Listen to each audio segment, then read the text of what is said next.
ছাগলকাণ্ডে আলোচনায় আসা এনবিআরের সাবেক সদস্য মতিউর রহমানকে ভাটারা থানায় অস্ত্র মামলায় ৩ দিনের রিমান্ড শেষে কারাগারে পাঠিয়েছে আদালত। কারাগারের বিধি অনুযায়ী ডিভিশন ও চিকিৎসা সুবিধা পাবেন তিনি। শনিবার ঢাকার মেট্রোপলিটন ম্যাজিস্ট্রেট নাজমিন আক্তারের আদালত শুনানি শেষে এই আদেশ দেন।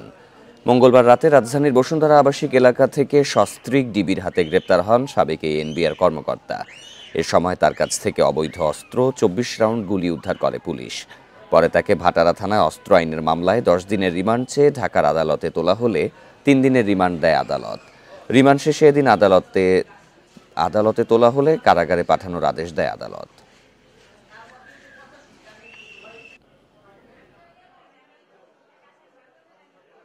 মতিউর রহমান ছাগলকাণ্ডের অন্যতম নায়ক সেই মতিউর রহমানকে ইতিমধ্যে আপনারা জানেন যে তাকে একটি অস্ত্র মামলায় গ্রেপ্তার করা হয়েছে এবং একটি দুর্নীতি দমন কমিশনের মামলায় তাকে গ্রেপ্তার করা হয়েছে।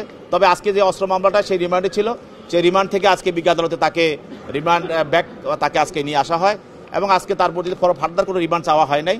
আমরা পিটিশন দিয়েছি যাতে কারাবিধি অনুযায়ী উনি সুচিকিৎসা এবং ডিভিশন পায়। তা বিজ্ঞ আদালত বলছে আমাদের পিটিশন মঞ্জুর করছে।